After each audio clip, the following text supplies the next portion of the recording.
Welcome to the Listen Up podcast, where we explore hearing loss, communication, connections, and health.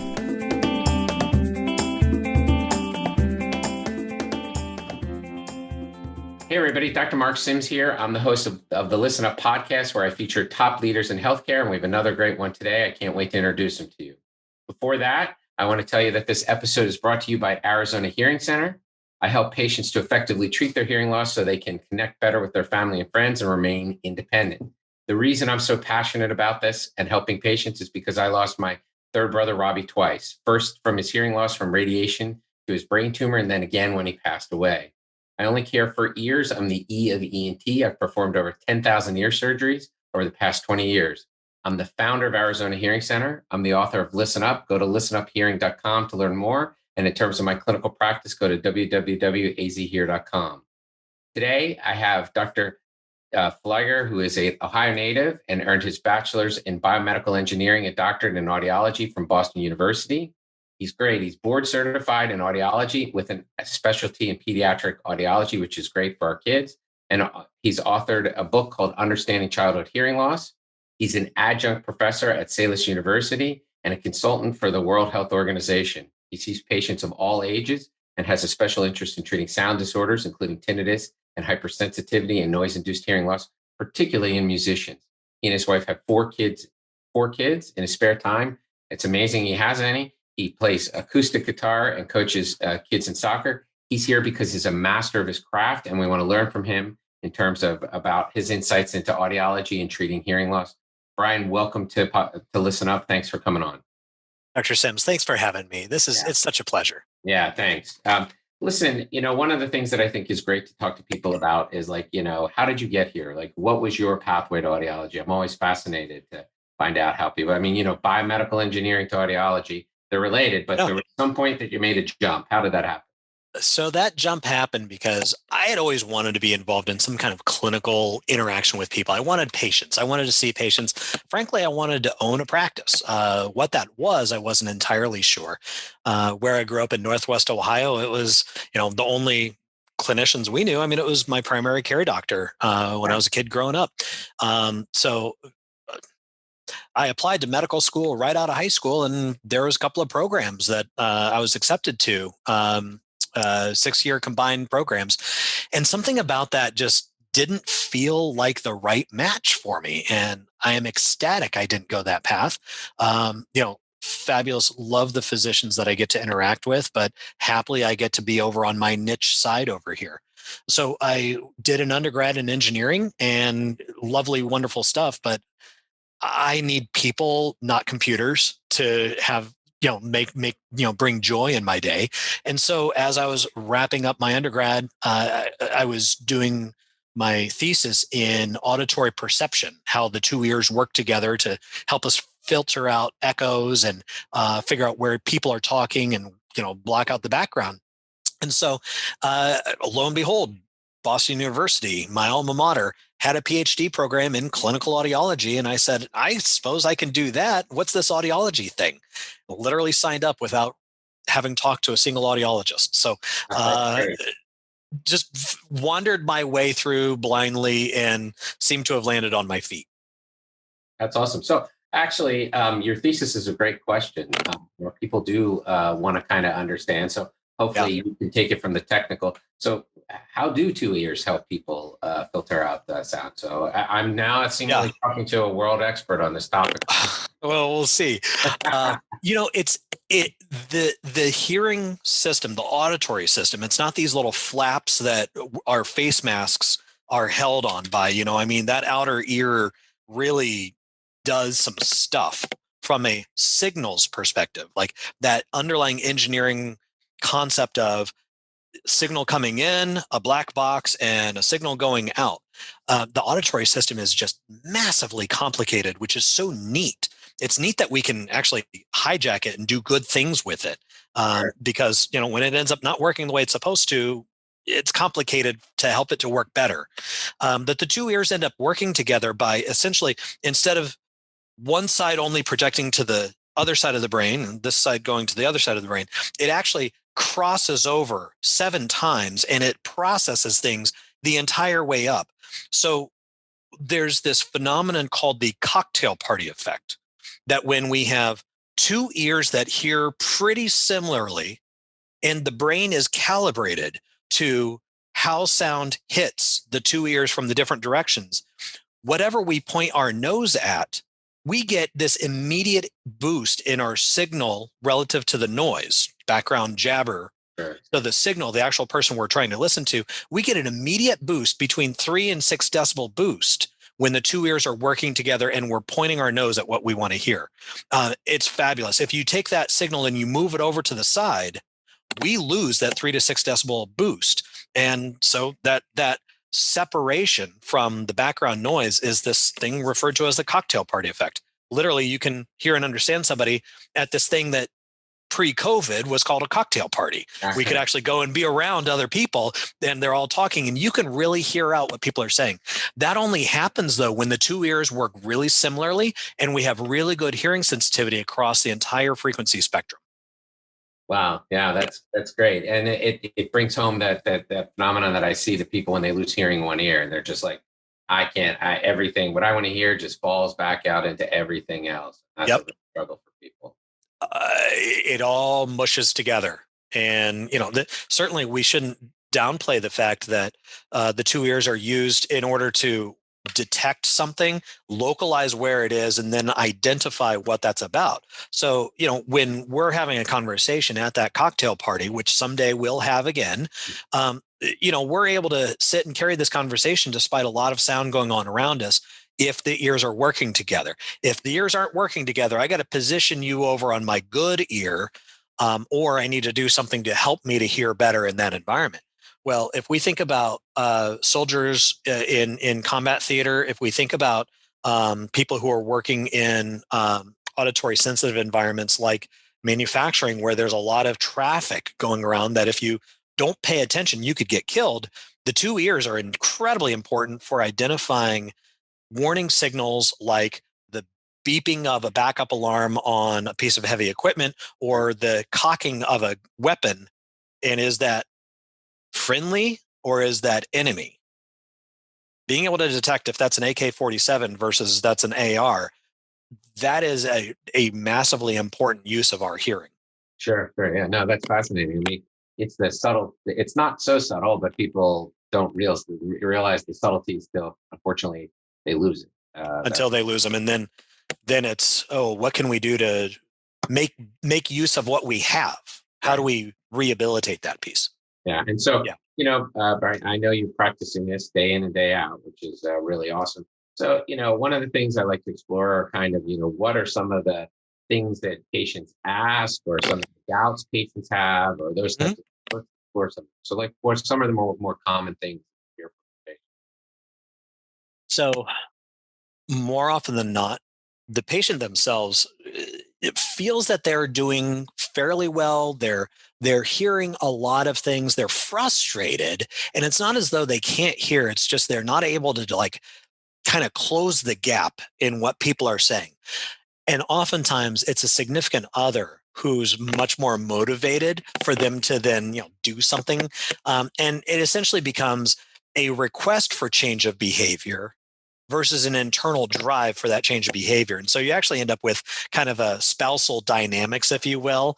Husbanditis is actually a thing. We detect this all the time, where someone feels that something is a little bit different, but the significance to them is not as high as it is to their significant other. And trying to negotiate the emotions around that one is the first, I wouldn't say it's a barrier. It's not a barrier, but it's the first checkpoint for understanding, why is this person here and what am I able to do to help them? Because I can probably help them. But what it is they need help with, it really varies right up until we do a test and we find out, well, just where are things for you as far as what these organs on the side of your head are actually doing. Yeah, I always say to patients, it's hard to know what you don't hear. Exactly. It's hard to know what you don't hear.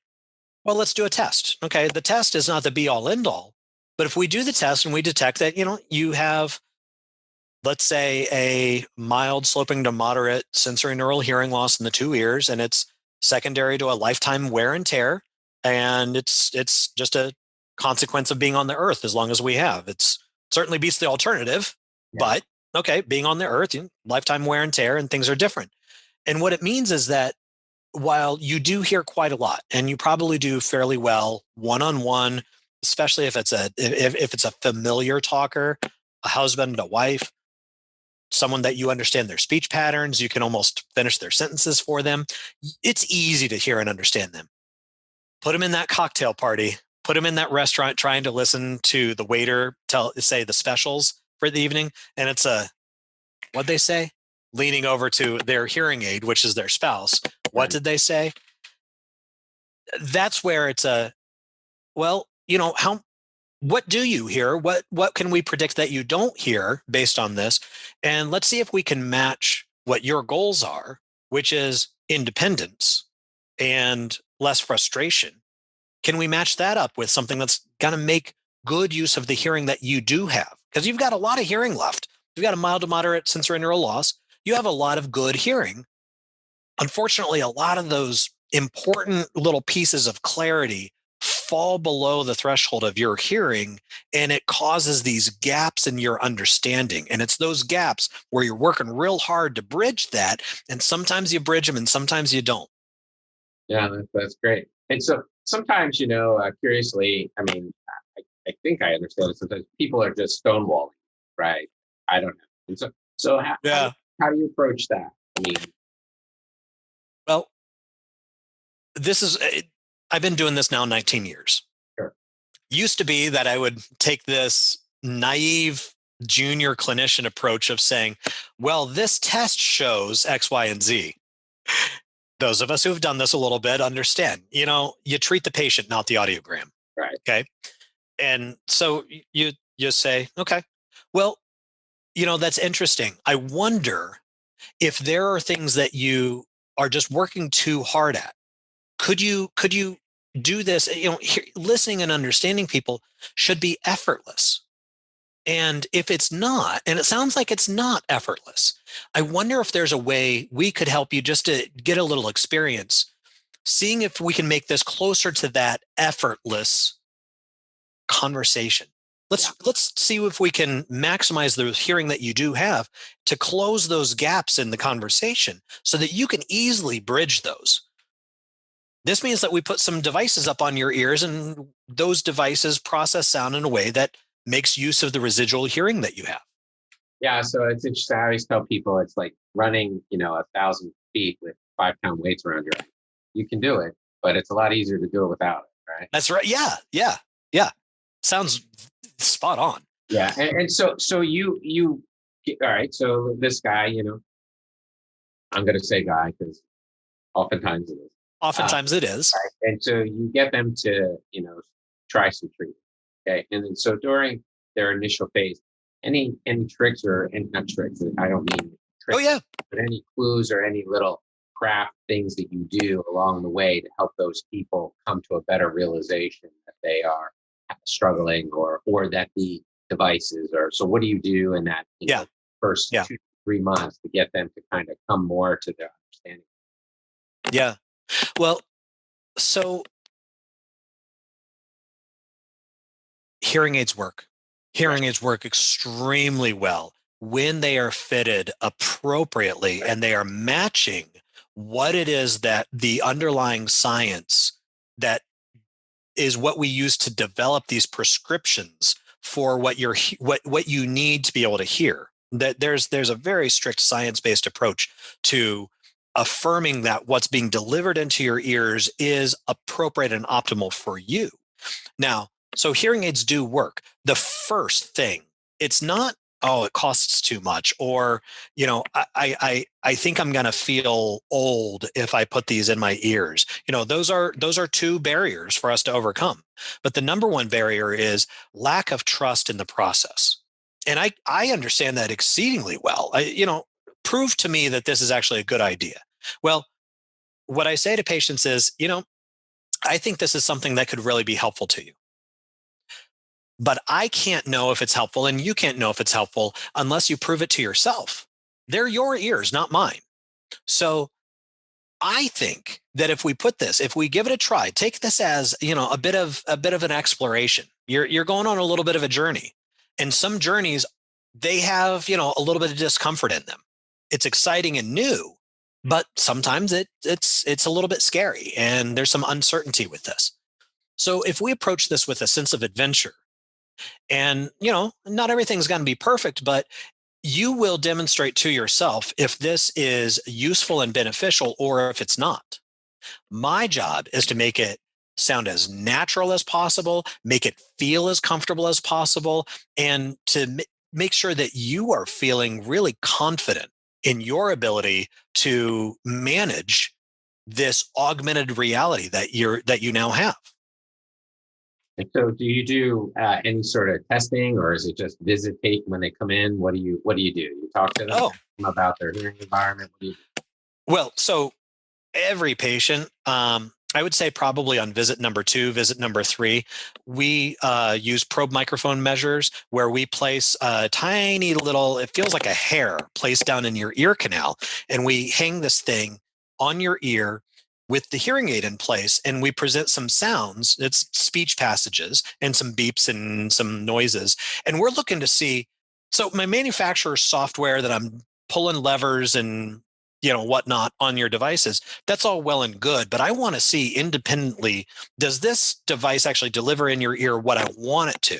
And so once I do that, then it's kind of like I've done essentially like a blood test for, am I delivering sound that is therapeutic and beneficial, or is it below the therapeutic level, or am I in fact overdoing it and I'm delivering more than what you need? Let's titrate that down to the right range there where it's really beneficial and useful. So that's helpful. It's a good guide, but I listen to what the patient is saying. It sounds too tinny. It sounds artificial. It sounds like I'm talking into a microphone. My own voice sounds too loud. I hear all of those things. And those are not excuses to not use them. Those are pieces of data that say, can you pull a lever to make this something that feels better to me? And it turns out we've got so many levers to pull now. Thank goodness, with the technology we've got, we can pull those levers and we can measure it, and we can get you from it's better, but it's weird, to this is the new normal. Yeah, no, that's great. And so what role do you talk to them about brain adaptation in terms of getting used to it, So we hear with the ears, but we listen with the brain first and foremost. And our brain continues to lay down new networks, new connections throughout our entire life. The brain is this fabulous little organ that it remains malleable forever. And so it can adapt and adjust and change. But of course, in order for us to help it to adapt to this augmented reality that we've delivered, you got to use it. And so the more you use it, the faster your brain starts to appreciate this new normal and observes the benefits of using this. And so if I can see you using them a good 8 hours a day, wonderful, good, let's build up to that. And then if we get to 8 hours a day, let's push for 10 hours a day. If any of the objection is, well, it doesn't feel good in my ear, well, that's my job to make it feel awesome. Yeah. I want you to forget that they're in. Okay. I tell patients, you realize how much hearing aids are helping you when you're not wearing them, not when you are. When I hear a patient say, wow, I think my hearing has gotten worse because when I take my hearing aids out, I'm not hearing anything. Yeah, that's and I just before you came into my office. Exactly. I celebrate that. I say, oh my gosh, that is absolutely wonderful. That means that your brain now is being satiated with this wonderful sound that's coming in, and it's asking for it. So let's celebrate that win. Yeah, that's great. That's great. And so, when you talk to patients, like, so somebody said to you, hey, Brian, like, what should I be looking for in my hearing journey? Like, what are some of the things you tell people in terms of, like, what are the consumer tips or things that you would tell them? Yeah. Well, you're going to hear a lot more. And some stuff is going to be a little bit weird. It's like, has my refrigerator always made that noise? Yeah. Wow. My car has a lot of sounds in it. I realized that I was leaving my turn signal on and I didn't hear the tick, tick, tick, tick, tick, tick. I must have been driving my wife crazy. And all of these new sounds, this is part of that journey. This is part of that exploration. This is newfound land that you have.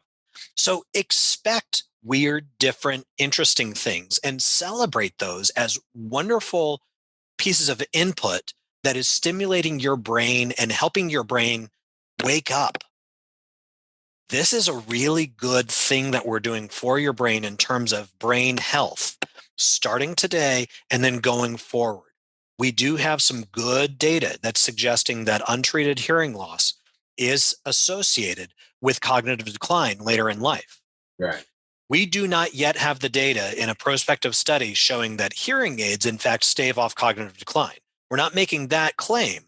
But what we do know is if you have hearing loss and you're not doing anything about it, you are at higher risk for Alzheimer's and other dementias.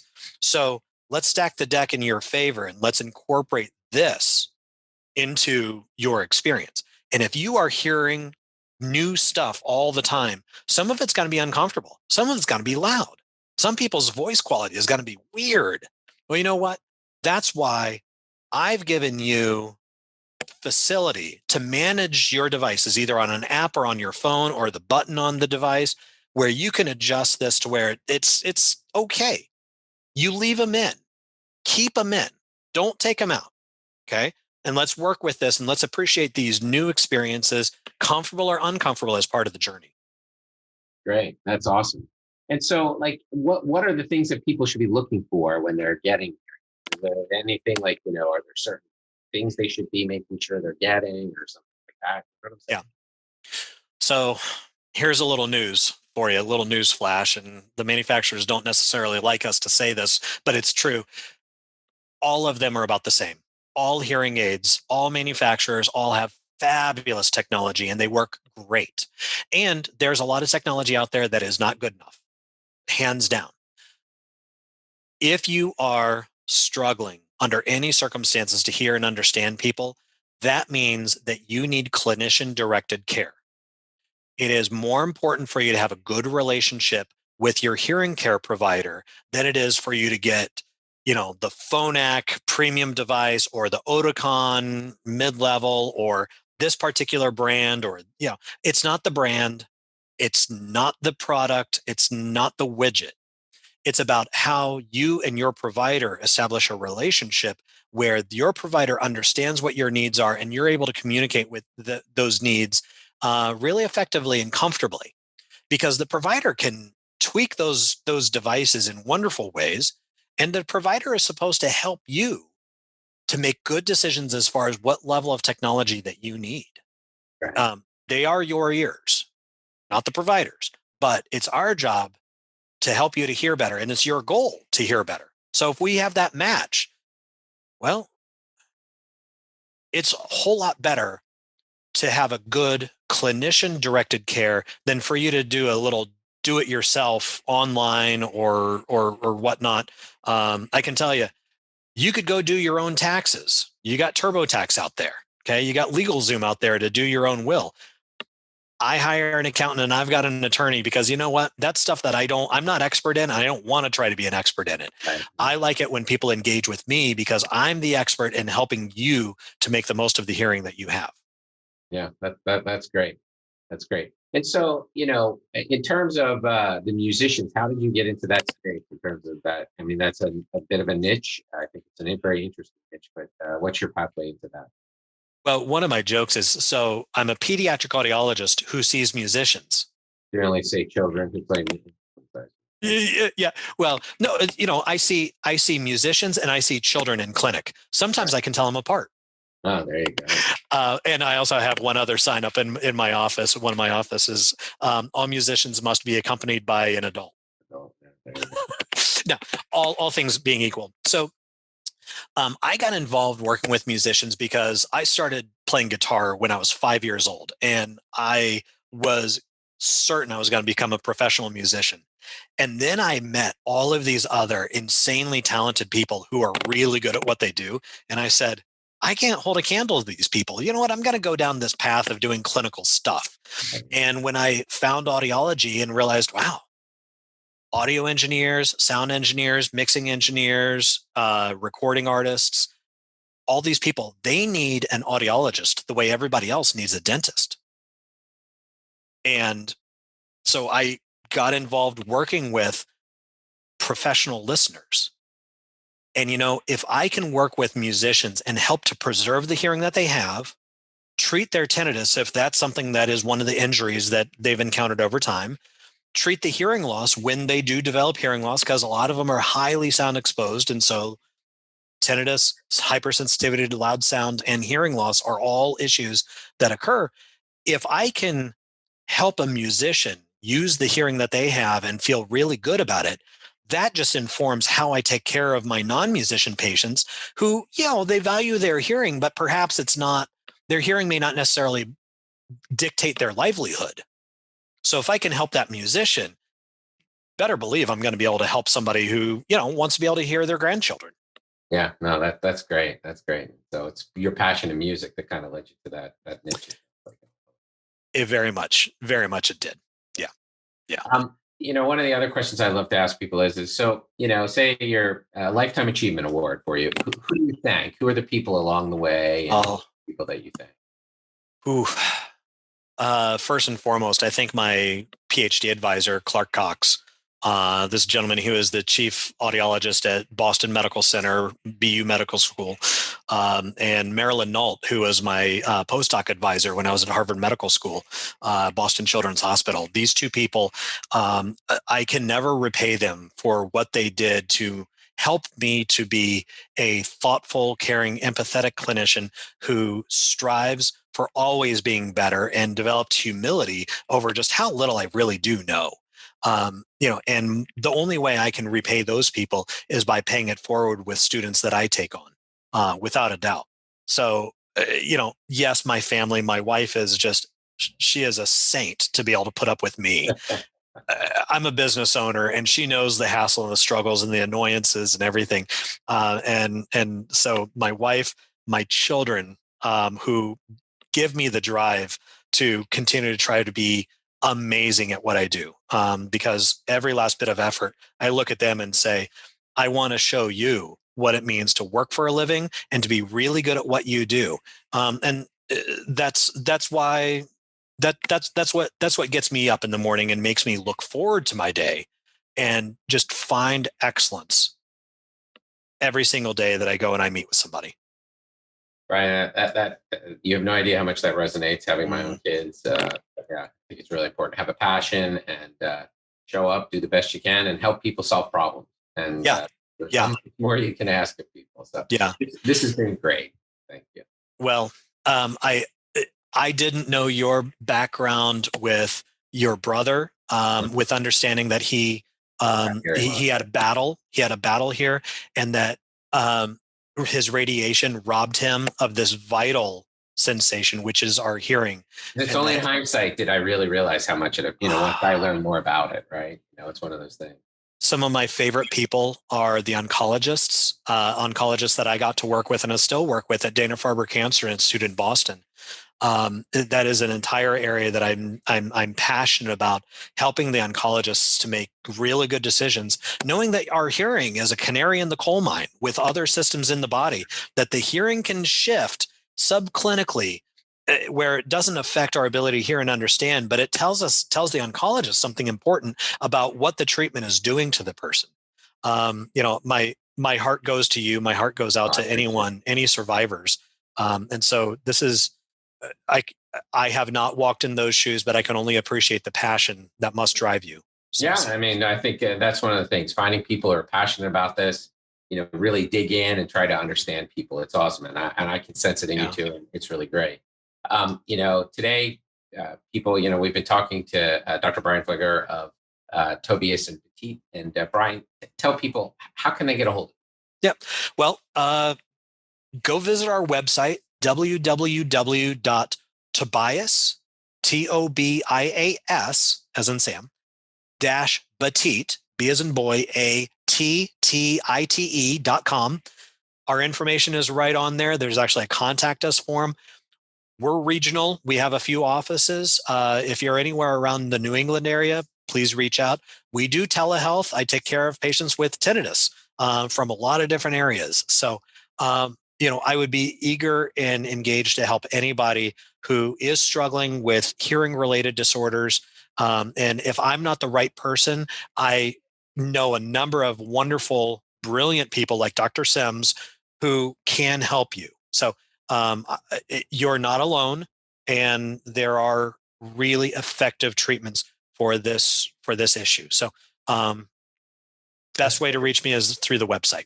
Yeah, I think they'd be lucky to have you taking care of them, Brian. Quite honestly, that's really awesome. So, hey, Well, thanks thank again you for for coming. You've been great, and I really appreciate you sharing with yourself. Thanks. Well, Dr. Sims, thank you. It's been a pleasure. Thanks for tuning in to the Listen Up podcast. We'll see you again next time, and be sure to click subscribe to get updates on future episodes.